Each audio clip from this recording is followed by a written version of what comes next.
எல்லா இடங்களிலும் global warming. இன்னைக்கு உலகம் பூரா பார்த்தீங்கன்னா மழை பெய்யக்கூடிய காலமே இப்போது நமது நாட்டில் ரொம்ப கம்மியாக குறைந்து விட்டது. மழையின் அளவும் குறைந்து விட்டது. வெப்பம் தாக்குதல் அதிகமாக இருக்கிறது. சென்னையில் கூட 45 டிகிரி வெப்பமெல்லாம் போய்கொண்டிருக்கிறது.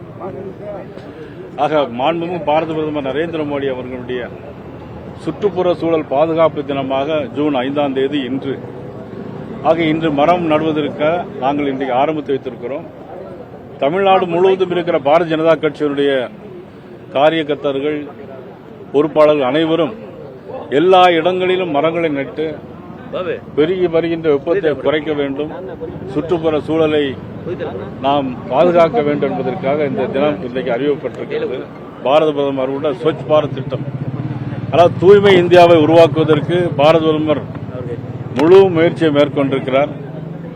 அவர்கள் இந்த வாரமே இந்தியாவுடைய நீண்ட நாள் பிரைம் மினிஸ்டராக இந்தியாவை திறம்பட நடத்தி நீண்ட நாள் பிரைம் மினிஸ்டராக 12 ஆண்டுகளை தாண்டி இந்த சூழ்நிலையில் இன்று சுற்றுப்புற சூழ்நிலை வருகிற 21ஆம் தேதி யோகா தினம். ஆக இதையெல்லாம் கொண்டு வர வேண்டும், நடைமுறைப்படுத்த வேண்டும் என்று தமிழக பாரதிய ஜனதா கட்சியினுடைய தொண்டர்கள் அனைவருக்கும் நான் என்னுடைய வேண்டுகோளாக வைக்கிறேன். இன்று முன்னாள் மாநில தலைவர் அண்ணாமலை மனம் திறக்கிறேன்னு சொல்லியிருக்காரு. 12 மணிக்கு அவர் ராஜினாமா செய்திருப்பதாக ஒரு தகவல் வருது. உங்களிடம் அந்த மாதிரி ஏதாவது கடிதம் ஏதாவது கொடுக்கப்பட்டதா? இல்ல, இதுவரையில் அந்த மாதிரி எந்த விதமான தகவல்களும் இல்லை. அது பற்றி நான் எதுவும் கருத்து சொல்ல முடியும். அண்ணாமலை அவர்கள் பேசுறீங்களா சார்? அண்ணாமலை அவர்கள் நீங்க பேசுறீங்களா? ராஜினாமா கடிதத்தை ஏற்றதா அறிக்கை கொடுத்திருக்காரு. அது எப்படி சார் பாக்குறீங்க? ராஜினாமா ஏற்றதா டெல்லியில இருந்து தற்போது அறிக்கை வந்திருக்குது. அது எப்படி சார் பாக்குறீங்க? இல்ல, அது பத்தி நான் எந்த கருத்தும் சொல்ல முடியாது. நீங்க என்ன சொன்னீங்க? அண்ணாமலை அவர்களிடத்தில் பேசுனீங்களா? நீங்க ஏதாவது தனிப்பட்ட முறையில் பேசுனீங்களா? இல்ல, நான் நேற்று அவருடைய பிறந்த நாளுக்கு நான் காலையிலேயே போன் பண்ணி வாழ்த்து சொன்னேன். அவர் வேறு எதுவும் சொல்லவில்லை. அவரும் நலம் விசாரித்தார், நானும் அவருடன் நலம் விசாரித்தேன். சார், இப்போ அவர் இன்னைக்கு மனம் திறக்க போகிறாருன்னு சொல்லியிருக்கிறாரு. தனி கட்சி தொடங்கினால் வாழ்த்துவீங்களா? அதை எப்படி பாக்குறீங்க? அது வேல்முருகனை பொறுத்து தான் இருக்கு. இல்ல, உங்களுடைய கருத்து சார், அவருடைய விலகல் அப்படிங்கிறது பாஜகவுக்கு பின்னடைவு ஏற்படுத்தும் பாக்குறீங்க? இல்ல, அது பத்தி நான் எந்த கருத்தும் சொல்லிருக்காங்க. ராஜினாமா ஏற்கப்பட்டிருக்கிறதா சொல்றாங்க. இல்ல, அது எனக்கு தெரியாது. எனக்கு தமிழக பாரதிய ஜனதா கட்சியை பொறுத்த மட்டும் எனக்கு எந்த கடிதமும் மத்தியிலிருந்து வரவில்லை. அவர் பல்வேறு குற்றச்சாட்டுகளை வச்சிருக்கிறதா சொல்றாங்க.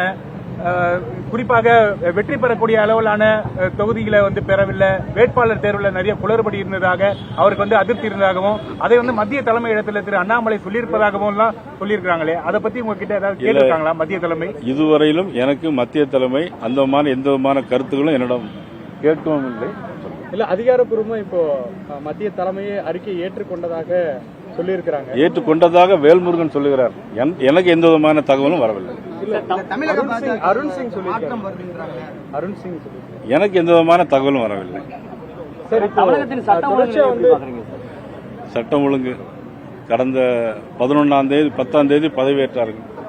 அதில் 20 நாள் 21 நாள் இங்கு நாள் 25 நாள்களில் 25 கற்பழிப்பு சம்பவங்கள், பாலியல் வன்கொடுமைகள், 10 வயது குழந்தையை கஞ்சா போதைப் பொருள் பயன்படுத்தி அந்த குழந்தையை சின்ன பின்னமாக்கிறது, குழந்தையை கொதறி இருக்கிறாங்க. இதையெல்லாம் முதலமைச்சர் பார்த்துக் கொண்டிருக்கிறார். 60 வயசு முதியவர் பெண், 80 வயது பெண் மறுபடி தொடர்ந்து, அதாவது கடந்த திமுக ஆட்சிக்கும் இப்பொழுது நடைபெற்றுக் கொண்டிருக்கிற ஆட்சிக்கும் எந்த விதமான வித்தியாசமும் இல்லை. இன்னைக்கு தலைமை செயலகத்தில் பார்த்தால் அமைச்சர்கள் என்ன செய்கிறார்கள் என்று தெரியவில்லை. எலக்ட்ரிசிட்டி போர்டை பொறுத்த மட்டும் ஹார்ட் டிஸ்க களவாண்டு போயிருக்காங்க. அமைச்சர் நடவடிக்கை எடுப்போம்னு சொல்லியிருக்காரு. 425 கோடி ரூபாய்க்கு டிரான்ஸ்பார்மர் வாங்கின ஊழல் நடைபெற்றிருக்கிறது. ஆக இந்த அரசாங்கம் என்ன செய்து கொண்டிருக்கிறது என்பதை உண்மையிலேயே வேடிக்கையாகத்தான் இருக்கிறது. இன்னொன்று சொல்லப்போனால் முதலமைச்சரை பொறுத்த மட்டும் எதிர்கட்சி தலைவர்கள் குறைகளை சொல்லலாம், நிறைகளை சொல்லலாம். ஆனால் ஒரு முதலமைச்சர் என்பவர் சினிமாவில் நடிப்பது போல திருச்சியில் போய் நன்றி சொல்லக்கூடிய கூட்டத்தில் நரம்பு புடைக்க பேசுகிறார். இது சினிமா கட்சி வசனமா நடக்கு தமிழ்நாட்டில்? நரம்பு புடைக்க வேண்டிய அவசியம் இல்லை, ஏன் வாயில வந்துடும் அப்படிங்கிறார். ஒரு நடிகராக இருந்து எந்த வசனமும் பேசலாம், முதலமைச்சராக இருந்து எங்க வாயில வந்துடும் அப்படின்னா வாயில என்ன வரும்? இதெல்லாம் ஒரு முதலமைச்சர் பேசக்கூடிய பேச்சா? மெச்சூரிட்டியா பேசக்கூடிய பேச்சா இது? இதெல்லாம் கண்டிக்க தகுந்தது. மற்ற கட்சியெல்லாம் அல்லு சில்லுன்னு சொல்றாரு. என்னை பொறுத்த மட்டும் நான் ஏற்கனவே சொல்லியிருக்கேன்ல, எல்லா கட்சிகளையும் இவர் வந்து ஒரு சாதாரணமா நினைச்சு பேசுறேன். ஏன்னா இவர் எந்த விதமான போராட்டம் பண்ணல, எந்த விதமான ஆர்ப்பாட்டங்களும் பண்ணல, ஜெயிலுக்கு போகல. ஆனா இன்னைக்கு நேரடியாகவே கோட்டையிலிருந்து வந்தனால அடிப்படை என்னன்னு தெரியாமலேயே முதலமைச்சர் இன்னைக்கு பேசிக் கொண்டிருக்கிறார். உண்மையிலேயே வருத்தமாக இருக்கிறது. வாக்களித்த மக்கள் என்ன நினைப்பார்கள்? இவர்களுக்காக வாக்களித்தோம் நினைப்பார்களா மாட்டார்களா? ஒரு அரசாங்கம் என்பது என்னது?